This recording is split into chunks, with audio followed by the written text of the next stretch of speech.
It was to be like a marriage, for better or for worse. And if things do go bad, like some marriages, at least we should protect the children. Well, after 1 year, the parents are fighting again, and like many domestic situations, the children suffer and suffer and suffer. Thank you for your support, encouraging our state representatives and the governor to fund the funding fund. Thank you.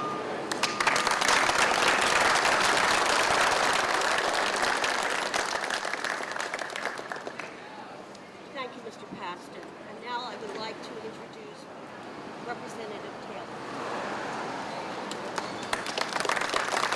Thank you very much. I heard what you said, Mike Passett, about we're sitting up there with inaction, and I'm disappointed. And I'm here today. I put aside my schedule today to come down here to say I'm in solidarity with my brothers and sisters sitting here at the courthouse. I'm also, more importantly, standing up for our children. We need to stand up for our children.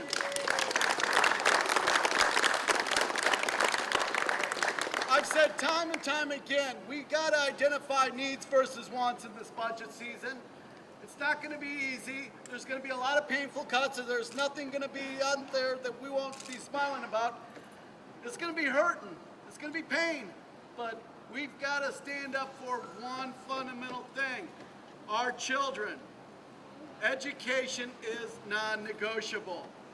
We have the costing out study, which said we have been underfunding for year after year after year our obligation under the Constitution to our children. We cannot step back from where we are progressing. It's a difficult year, I recognize that, but again, our priorities must be with our children.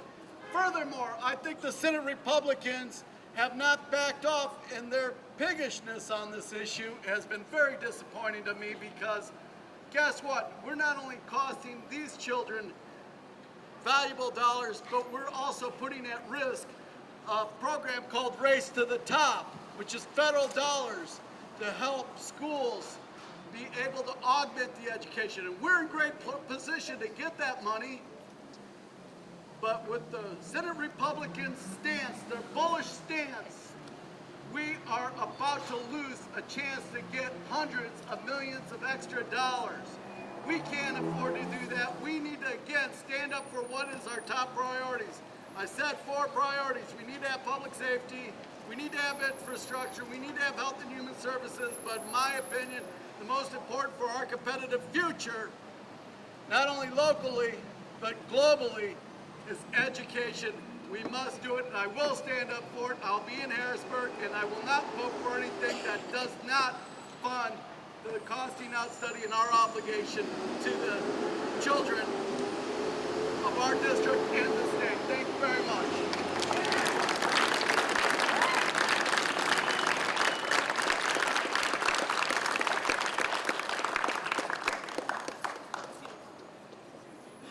Now, I would like to introduce Linda Adams, Business Administrator, Pottstown School District.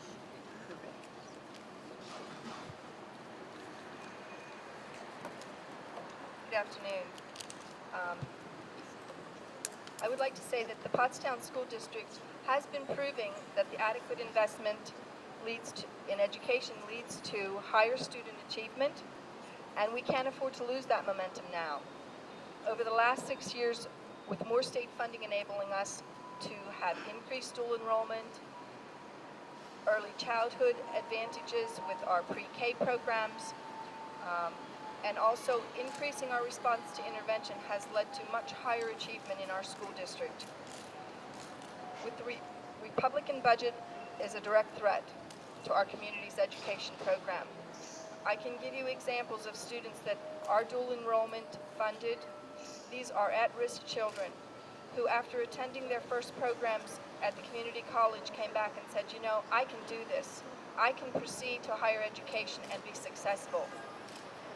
We have a partnership with 6 organizations in our community to provide 120 plus slots for our 3- and 4-year-old students to better prepare them to attend school when they become of age to attend kindergarten. A statistic that I have heard over the years is that for every dollar we spend in early learning, we save $17 later on in cost to society by making those children successful. Supporters of the Senate budget tell us that federal stimulus funds for low-income students in special education will make up the difference, but we know better. The limits on these funds make them impossible to invest in closing our budget gaps and serving all the students that we can with the state basic education subsidy. If their budget passes, it will mean less access to proven programs such as dual enrollment, pre-K, response to intervention, in preparing our students to be successful in the 21st century. I'd like to end with a few statistics for the Montgomery County with the impact on this budget. The total state funds for education lost in Monco will be almost $15 million. That will equate to a loss of 471 dual enrollment students and funding for full-day kindergarten for 424 children. We cannot afford to lose these funds. Thank you.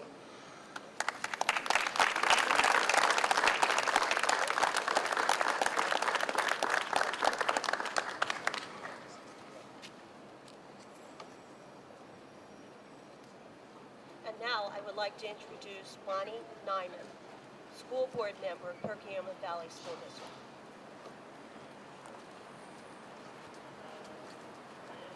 It's a very unusual configuration for a press conference. Excuse my back. Perkiomen Valley is about 20 minutes west of here and is comprised of Collegeville, Trapp, Schwenksville, Lower Frederick, Perkiomen, and Skippack townships. John Rafferty is my state senator. I had the privilege of watching Senator Rafferty's statement regarding Bill 1416, and I have a response. For the past 10 years, the rapid population growth at Perkiomen Valley has required us to add staff and classrooms simply to maintain the status quo. Senator Rafferty, at Perkiomen Valley, we are not installing AstroTurf or swimming pools. We are providing education for K through 12 students, and we take that job seriously. Has your insurance provider offered you a discount or flat rate? No, neither has Perkiomen Valley's. Have your fuel costs decreased or remained flat? No, neither has Perkiomen Valley's. We have rising costs just like each of you, yet my senator has criticized school boards in the state of Pennsylvania for raising taxes. Please explain to me, sir, how we can cover those rising costs. A school district does not have many options. My district is very much like the others in Montgomery County. Senator Rafferty, I know you are talking with people. You say they are encouraging you to hold the line. These are not the same people I am hearing from. I am hearing from people who value public education and understand the importance of nurturing every child. Unlike Senator Rafferty, the elected position I serve provides me with no income. I have served for the past 8 years at no cost to taxpayers, as mine is a volunteer position. I am not a wealthy person. I am a hardworking secretary. Many people wonder why I dedicate so many hours to this unpaid position. It is because of the importance I place on education. There is no public issue with a higher priority for me. America is in the midst of troubled times. Our economy is swiftly changing. Our steel industries are a thing of the past. Detroit is losing jobs to foreign shores. Many positions are being outsourced. We are losing our competitive advantage. What is our most important natural resource? Our ingenuity. American ingenuity is our competitive advantage. If we plan to compete globally, we must adequately fund education.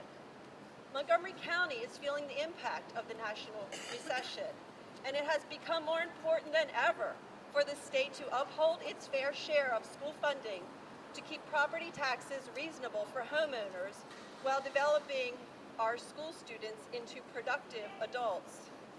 Unfortunately, the Senate Republican budget does not display value for the education of Pennsylvania's K through 12 children.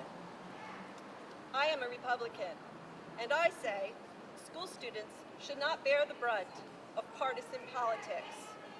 By cutting over $1 billion, $1 billion from the state education budget, Bill 1416 shifts the financial burden from Harrisburg onto local school boards, forcing us to enact massive program cuts, increase property taxes, or both.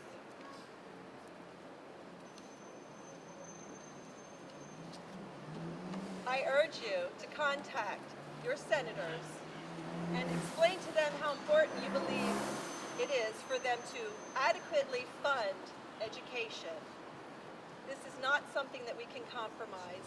The future of our children is at stake, our students, our futures are at stake because they provide us with all of our services, and we need to keep America a wonderful country. Thank you.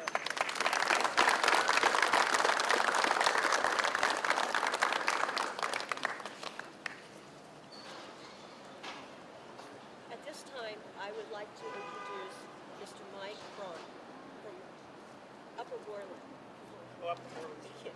Upper Moreland School District. In these tough economic times, tough decisions have to be made. Our senators and representatives out there are making decisions that affect their own children, their grandchildren, and all of our children standing here today. And it's important that we go out and do the best for our future. Our future are our children. Let's not go backwards. Let's go forward with education.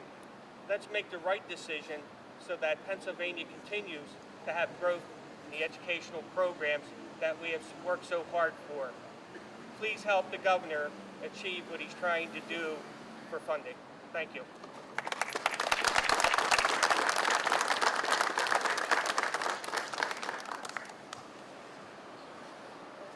In conclusion, I would like to say, and I have said this before, and some people have heard me say it, but it's a powerful statement, and it should be said again.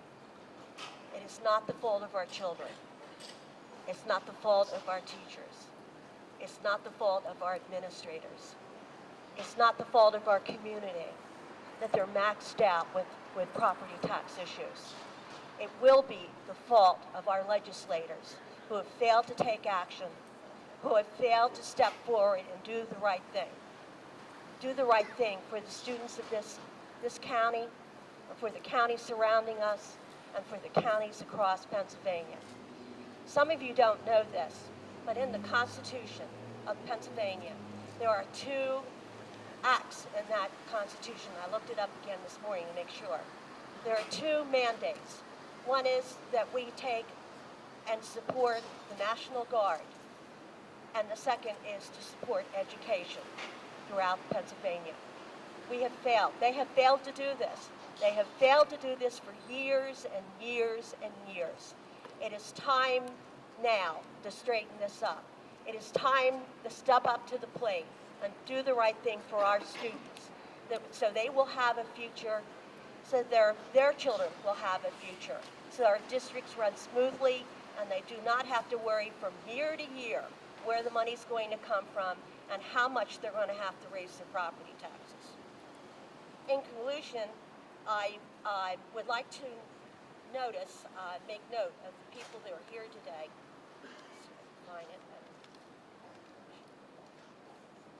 And make sure you know who was here today. And I would like to recognize those school districts. There's Methacton, Upper Moreland, as well as Norristown, Pottstown, Upper Dublin, and Perkiomen Valley. And I want to thank you for standing up today and coming out. Extremely important.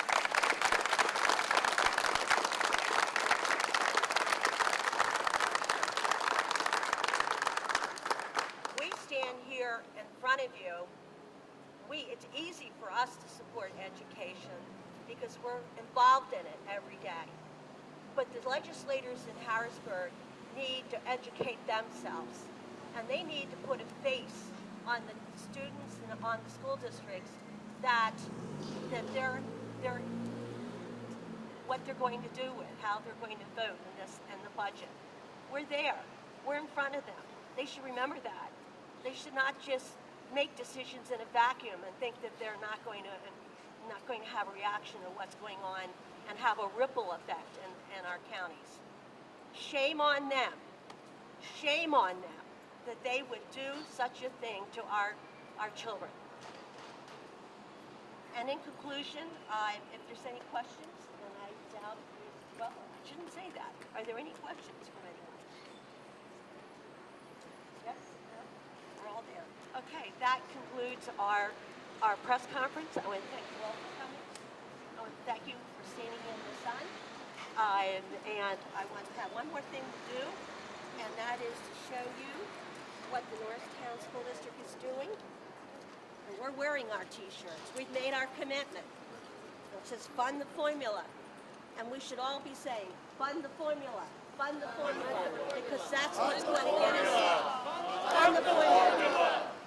This is what we need to be doing. Fund the formula.